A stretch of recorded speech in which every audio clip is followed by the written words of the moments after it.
Coming to Andhra Pradesh, Jaganmohan Reddy గారి యొక్క పేరు జగన్. గా నా అక్షరాలని సంయుక్త అక్షరాలు అంటారు. వారి పేరులో కూడా 2 అక్షరాలే ఉన్నాయి.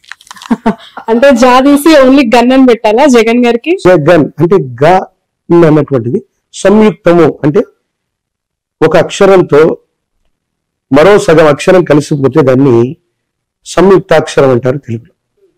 సో జగన్మోహన్ రెడ్డి గారి యొక్క పేరులో కూడా ఒక రకంగా ఆ విధంగా తీసుకుంటే అవి 2 అక్షరాల కింద లెక్క. రాబోయేటువంటి శాసనసభ ఎన్నికల్లో ఆంధ్రప్రదేశ్ కు సంబంధించినటువంటి ఎలక్షన్స్ లో వై నాట్ 175 అని జగన్మోహన్ రెడ్డి గారు ముందుకెళ్తూ ఉండొచ్చు దాకా.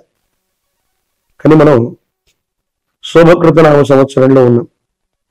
శోభకృతనామ సంవత్సరే సర్వసస్యాభివృద్ధయః నృపానాంచ మన్యోన్యం ప్రజానాంచ పరస్పరం.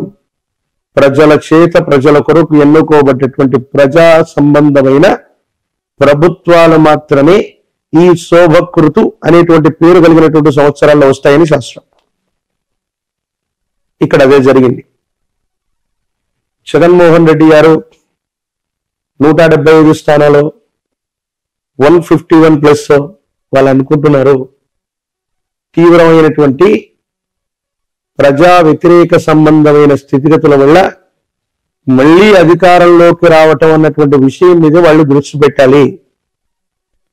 ఏ ప్రభుత్వం కూడా, అంటే అది టీడీపీతో కూడినటువంటి ప్రభుత్వం కానీ వైసీపీతో కూడినటువంటి ప్రభుత్వం కానీ వెంటనే సులభమైనటువంటి మెజారిటీతో ఆంధ్రప్రదేశ్ లో వచ్చేటువంటి అవకాశం లేదు.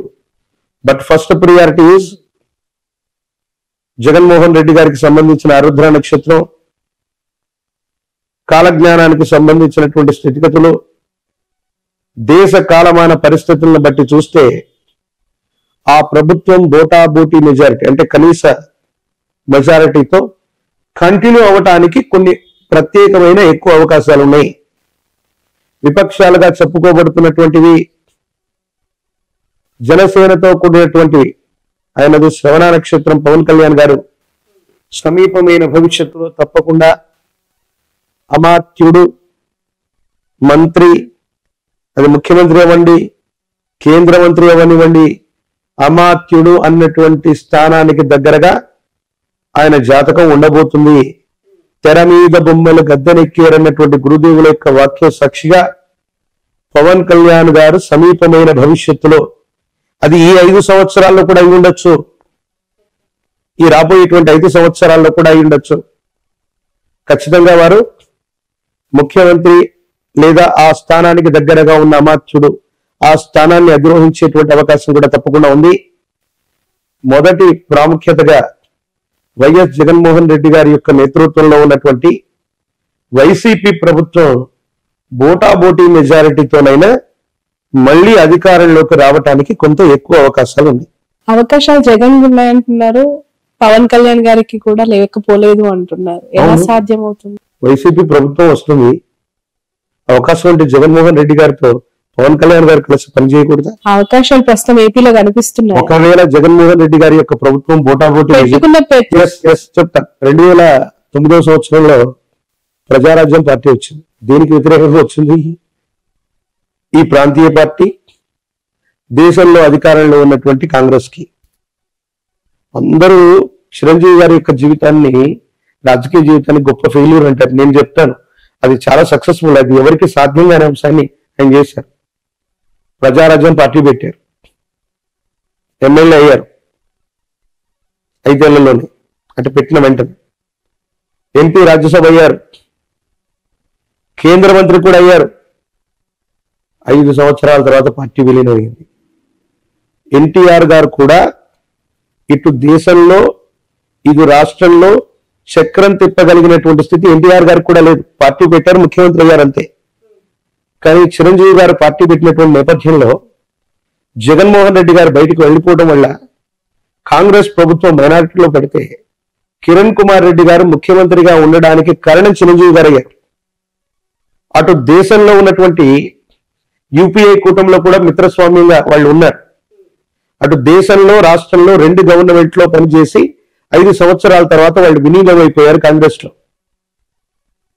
జనసేన పార్టీ అవసరం కూడా రేపు పొద్దున్న తెలుగుదేశానికే కాదు, వైసీపీ అవ్వచ్చు, వైసీపీ బోటాబోటీ మెజారిటీతో ఏదైనా ప్రభుత్వాన్ని ఫామ్ చేసి సమీపమైన భవిష్యత్తులో ఏవైనా ఇబ్బందులు ఉన్నప్పుడు అది పవన్ కళ్యాణ్ గారికి సంబంధించిన పార్టీకి సంబంధించిన ఎమ్మెల్యేలతో, ఇప్పుడు జనసేన ఎమ్మెల్యే వైసీపీతో కలిసి ఉన్నాడుగా, 151 మంది ఎమ్మెల్యేలు వైసీపీ వాళ్ళు అయితే ఆ +1 2 3 4 5లో మొట్టమొదటి జనసేన ఎమ్మెల్యే కూడా వీరితోనే కలుస్తున్నారు. శాశ్వతమైన శత్రువులు మిత్రులు రాజకీయాల్లో లేరంటుంటారు.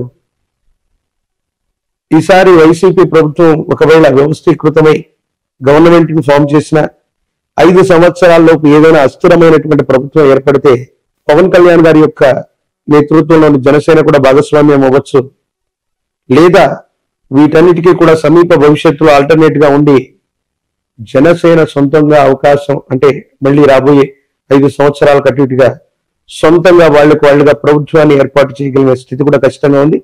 ఖచ్చితంగా పవన్ కళ్యాణ్ గారు జీవితకాలం అంటే మళ్ళీ ఎక్కువ వెళ్ళనుకునేది 5 సంవత్సరాల కాలానికి అటు ఇటుగా. చాలా మంది ఆయన జాతకం గురించి ఏదో చెప్తున్నారు. ఒక్క రోజైనా ఒక్క క్షణమైనా ముఖ్యమంత్రి ఆ అమాత్యుడు అన్నటువంటి ఆ స్థానంలో ఖచ్చితంగా కూర్చునే అవకాశం కనబడుతుంది. Okay, right. చంద్రబాబు నాయుడు గారు నారా లోకేష్ గారి గురించి ఏం చెప్తారు? అంటే వాళ్ళు చాలా కష్టపడుతూ ఉన్నారు పార్టీకి సంబంధించి. ఏపీలో పరిస్థితులు ఏ విధంగా ఉన్నాయి ఆ పార్టీకి సంబంధించి? పుష్యమి నక్షత్రం చంద్రబాబు నాయుడు గారు, కొంతమంది హస్త నక్షత్రం అని అంటారు. వారి జన్మజాతకాన్ని అనుసరించి ఒకవేళ నా ప్రశ్నాశాస్త్రాన్ని అనుసరించి చూస్తే 2 సంవత్సరాల క్రితం చెప్పాను, 2023లో ఇబ్బందికరమైనటువంటి స్థితిగతులు, ఆరోగ్యపరమైనటువంటి అంశాలు, ఇబ్బందులు. ఆయన యొక్క జన్మజాతకంలో కేతు సంబంధమైనటువంటి స్థితిగతి అధికంగా ఉండటం వల్ల కొన్ని ఇబ్బందులు, సమస్యలు, ప్రతిబంధకాలు ఇప్పుడు ఆయన జాతకంలో జరుగుతున్నాయి. కానీ నారా లోకేష్ గారి యొక్క జాతకం మాత్రం బాగుంది. చంద్రబాబు నాయుడు గారి యొక్క జాతకంలో మనం ఇందాక అనుకున్నాం, మారక దశలు, ద్వితీయ సప్తమ స్థానాల్లో ఉన్నటువంటి గ్రహాలు వాటి యొక్క దశలు వచ్చినప్పుడు మనిషికి మరణ సమానమైనటువంటి కష్టం వస్తుంది.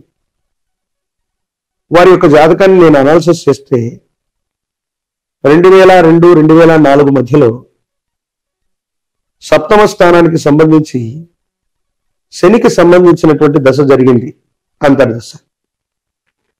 అలిపిరి ఘాట్లో ఓ పెద్ద ప్రమాదం సంభవించింది.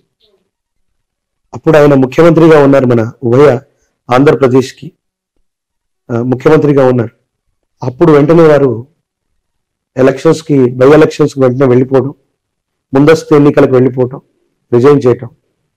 ప్రాణం మాత్రం కాపాడుకోగలిగారు, పదవి పోయింది.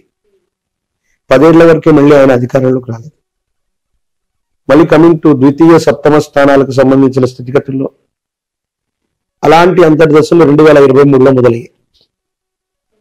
కొన్ని చిన్న ఇబ్బందులు, వెంటనే అధికారంలోకి రావటానికి ఆయన మేధస్సు, శరీరం, ఆరోగ్యం సహకరించలేకపోవటం.